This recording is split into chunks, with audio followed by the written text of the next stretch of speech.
Hai teman-teman, kami dari kelompok 1. Kelompok 1 beranggotakan saya sendiri Beril, Ibrahim, dan Sidan. Kami akan mempresentasikan terkait materi pengukuran resistansi. Baik, pertama saya akan menjelaskan tentang resistansi. Resistansi itu apa sih? Resistansi adalah besaran yang menunjukkan tingkat hambatan suatu bahan terhadap aliran arus listrik. Semakin besar nilai resistansinya, maka arus yang mengalir akan semakin kecil. Berdasarkan hukum Ohm, resistansi dapat dihitung dengan rumus R sama dengan V per I, di mana R adalah hambatan dengan satuan ohm, bersimbolkan seperti sepatu kuda. V adalah tegangan aliran listrik dengan satuan volt, simbolnya V, dan I itu adalah arus listrik dengan satuan ampere, simbolnya I. Jadi, hukum Ohm menjelaskan hubungan antara 3 hal utama, tegangan, arus, dan hambatan. Kalau hambatannya besar nih, arus yang mengalir akan semakin kecil. Begitupun sebaliknya. Kita kasih contoh ya, jika suatu resistor memiliki nilai 100 ohm dan diberi tegangan sebesar 10 volt, maka arus yang mengalir bisa dihitung dengan rumus I sama dengan V per R, yaitu 10 dibagi 100 hasilnya 0,1. Jadi arus yang mengalir adalah 0,1 ampere. Dari situ, kita bisa tahu nih, resistansi itu sangat berpengaruh banget terhadap seberapa besar arus yang bisa mengalir pada suatu rangkaian listrik. Next, kita akan membahas tabel warna pada resistor. Karena ukuran resistor itu kecil, maka nilainya tidak bisa ditulis dengan angka. Sebagai gantinya, digunain deh kode warna untuk menunjukkan nilai resistansinya. Rumus untuk membaca warnanya itu, gelang pertama, gelang kedua, dikalikan dengan gelang ketiga, gelang keempat atau gelang terakhir sebagai toleransinya. Tabelnya sudah tertera, bisa kita lihat ya. Nih, kita kasih contoh. Misalnya, gelang pertama warna coklat. Coklat itu angkanya 1. Gelang kedua hitam. Hitam itu berarti angka 0. Gelang ketiga merah. Merah itu pengalinya 2, berarti nolnya ada 2. Nah, kita punya angka berapa nih? 1, 0, 0, dan 0. Toleransinya di belakang. Emas itu bertoleransi kurang lebih 5%. Nah, jadi kita punya resistor itu 1000 ohm atau 1 kilo ohm dengan toleransi kurang lebih 5%. Artinya, resistor kita ini bisa bernilai lebih dari 1000 atau bisa kurang dari 1000. Dari kode warna ini kita bisa mengenali resistor tanpa harus diukur terlebih dahulu nih dengan alat ukur. Kita cuma perlu menghafal aja tabel warnanya. Lanjut, kita akan bahas rangkaian resistor seri dan paralel. Pertama kita ada rangkaian seri nih. Di rangkaian seri ini, resistor itu disusun berurutan. Arus yang mengalir pasti sama di setiap resistor, tetapi tegangannya dibagi di antara mereka. Rumus RT-nya itu R1 tambah R2 tambah R3, begitupun seterusnya dijumlahkan. Kita kasih contoh, R1 100 ohm, R2 220 ohm, R3 330, R totalnya berapa? Tambahin aja semuanya, hasilnya 650 ohm. Artinya, semakin banyak resistor yang disusun seri, maka hambatan totalnya bakalan semakin besar. Selanjutnya kita di sini punya rangkaian paralel ya teman-teman. Pada rangkaian paralel, resistor disusun berdampingan. Dan tegangan pada tiap resistor itu sama, tetapi arusnya itu terbagi ke masing-masing jalur. Rumus RT-nya itu 1 per RT sama dengan 1 per R1 ditambah 1 per R2 ditambah 1 per R3 dan seterusnya. Tapi bisa juga nih kita pakai rumus R1 dikali R2 per R1 ditambah R2. Coba kita kasih contoh ya. R1-nya itu 100 ohm, R2-nya 200 ohm. RT-nya berapa? R1 dikali R2 per R1 tambah R2. 100 dikali 200 per 100 tambah 200. Maka hasilnya 66,7. Hambatannya akan lebih kecil dari resistor terkecilnya. Tadi kita punya terkecil 100 ohm ya kan? Nah, pada rangkaian seri hambatan bertambah besar, sedangkan pada rangkaian paralel hambatan justru menurun. Nah, melanjutkan penjelasan Beryl mengenai rangkaian seri dan paralel pada pengukuran resistansi sebuah rangkaian listrik, sekarang saya, Ibrahim, akan menjelaskan beberapa perbandingan dari rangkaian seri dan paralel tersebut melalui beberapa aspek. Aspek yang pertama yaitu arus. Kalau masih ingat pada semester 1 mata kuliah rangkaian listrik, kita belajar mengenai KCL atau Kirchhoff Current Law yang berbunyi jumlah arus yang mengalir ke suatu titik cabang akan sama dengan jumlah arus yang keluar dari titik tersebut.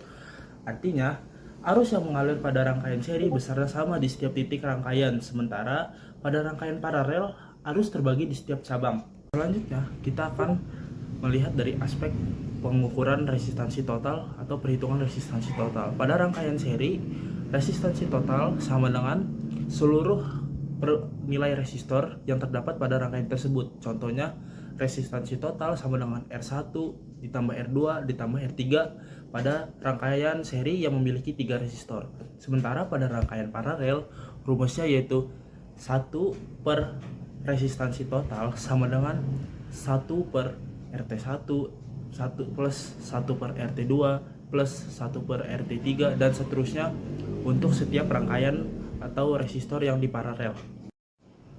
Nah, selanjutnya kita akan membandingkan dari aspek pengukuran. Yang pertama, pengukuran tegangan.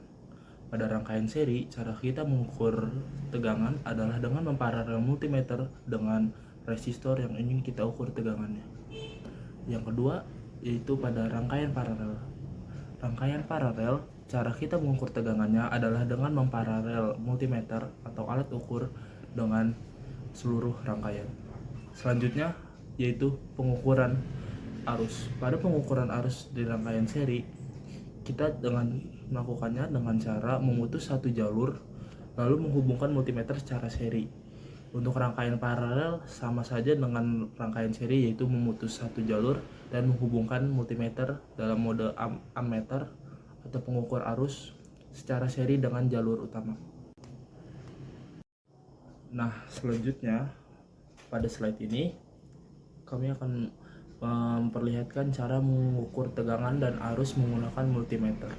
Yang pertama adalah pengukuran tegangan pada rangkaian seri menggunakan multimeter. Kalian bisa lihat di sini salah satu probe dari multimeter tersebut dihubungkan dengan R2 atau salah satu ujung dari R2 karena R2 adalah resistor yang ingin kita ukur, dan probe multimeter satunya lagi dihubungkan dengan ujung dari resistor R2 yang satu lagi. Tegangan yang terlihat pada multimeter adalah tegangan pada R2. Nah, pada gambar kedua kalian bisa melihat ini adalah metode pengukuran arus dengan cara memutus jalur rangkaian lalu menghubungkan multimeter dalam mode ampere meter, yaitu dengan cara menghubungkan salah satu probe dengan ujung lainnya dan menghubungkan satu probe-nya dengan ujung lainnya. Nah, sama seperti gambar sebelumnya, pada gambar yang ketiga ini adalah cara mengukur arus pada suatu rangkaian menggunakan tang ampere. Tang ampere sendiri terbagi menjadi dua, yaitu tang ampere AC dan juga DC.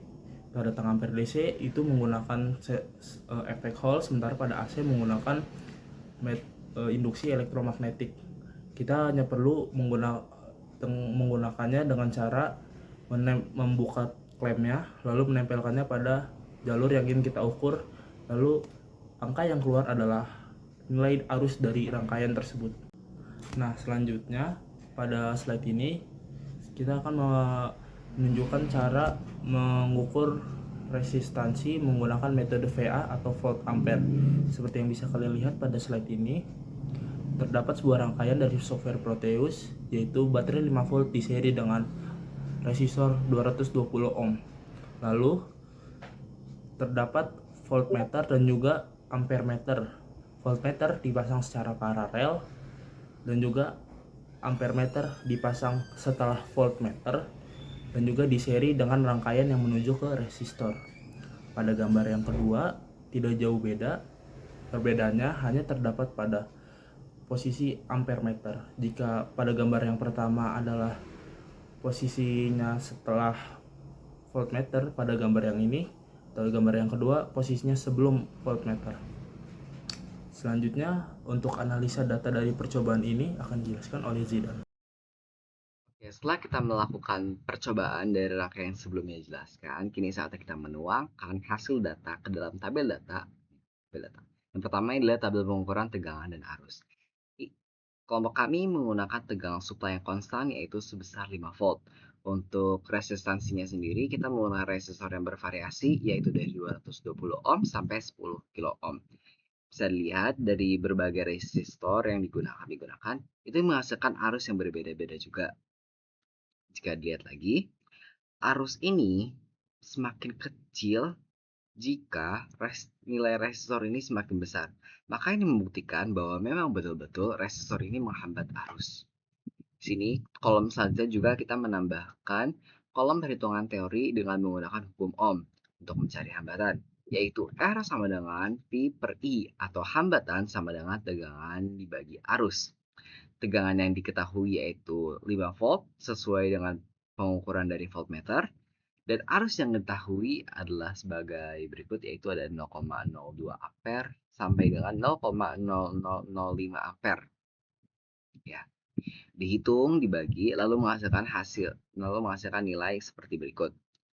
Nilai ini tidak jauh berbeda dengan nilai resistor yang kami gunakan, namun ada yang sedikit berbeda pada resistor 220. Pada praktiknya, kami menggunakan resistor dengan bernilai 220, namun saat dihitung, kami mendapatkan hasil yaitu 220,2 ohm. Nah, ini menghasilkan error sekitar 0,13%. Ini masih cenderung normal karena pada dasarnya resistor ini memiliki nilai toleransi yang umumnya berwarna gelang emas yaitu sekitar plus minus 5%. Jadi kalau ini sekitar nilainya errornya 0,13%, ini masih tergolong normal. Rumus untuk menghitung error sendiri yaitu nilai teori dikurangi nilai praktik dibagi nilai teori dikali 100. Nilai teori ini yaitu adalah nilai perhitungan untuk nilai praktis dan nilai percobaan. Tabel selanjutnya itu tabel uji linearitas hukum Ohm. Ini untuk menguji seberapa linear hukum Ohm ini. Resistansi uji yang kami gunakan itu konstan, bernilai 220 ohm. Nah, perbedaan dari tabel sebelumnya, kalau tabel sebelumnya yang bervariasi itu ada nilai resistornya, di sini yang bervariasi ada nilai tegangan supply-nya atau nilai tegangan sumber. Di sini kami juga menghitung tegangan pada resistor atau tegangan pada beban, gitu. Jika dilihat, seiring pertambahannya tegangan supply, maka arus yang terbaca pada ampere meter juga semakin tinggi meningkat. Nah, di sini kita melihat bahwa memang betul-betul hukum Ohm ini linear terhadap perubahan tegangan. Tegangan makin naik, arus juga makin naik, namun dengan resistor yang sama. Di sini seperti biasa ada perbandingan untuk teori untuk perhitungan hambatan dengan teori hukum Ohm. Sini berbeda-beda, namun seperti yang saya jelaskan sebelumnya, ini normal. Karena sejatinya resistor ini memiliki nilai toleransi kurang lebih 5%. Nah, untuk deviasi terhadap RUG dalam persentase, ini adalah error untuk di tabel sebelumnya. Rumusnya masih sama untuk menghitung error, yaitu nilai teori dikurangi nilai praktikum. Nilai teori dikurangi nilai praktikum dibagi nilai teori dikali 100. Ini masih cukup normal, ada di angka sekitar 0,09% sampai 1%. Ini masih tergolong normal karena biasa toleransi resistansi itu sekitar 5%. Selanjutnya di sini ada rumus untuk mencari hambatan menggunakan metode pembagi tegangan. Selain menggunakan hukum Ohm, kita juga bisa menggunakan metode pembagi tegangan. Di sini ketahui resistor referensi itu 10 kilo ohm, untuk tegangan inputnya itu 5 volt dan tegangan outputnya itu 2,5 volt. Rumus yang digunakan yaitu Rx atau R yang ingin dicari sama dengan resistor referensi dikali dengan tegangan input dibagi tegangan output dikali 1. Resistor referensi yang diketahui yaitu 10.000 ohm, 10 kilo ohm dikali 5 volt dibagi 2,5 volt dikali 1. Hasilnya itu mendapatkan hasil sekitar 10 kilo ohm. Nah, beginilah cara mengetahui hambatan pada metode pembagi tegangan. Mungkin cukup sekian dari kelompok kami, kurang lebihnya mohon maaf. Saya Nazaran Zidan dan beberapa teman saya ada Beril Ganim dan Ibrahim. Pamit undur diri. Wassalamualaikum warahmatullahi wabarakatuh.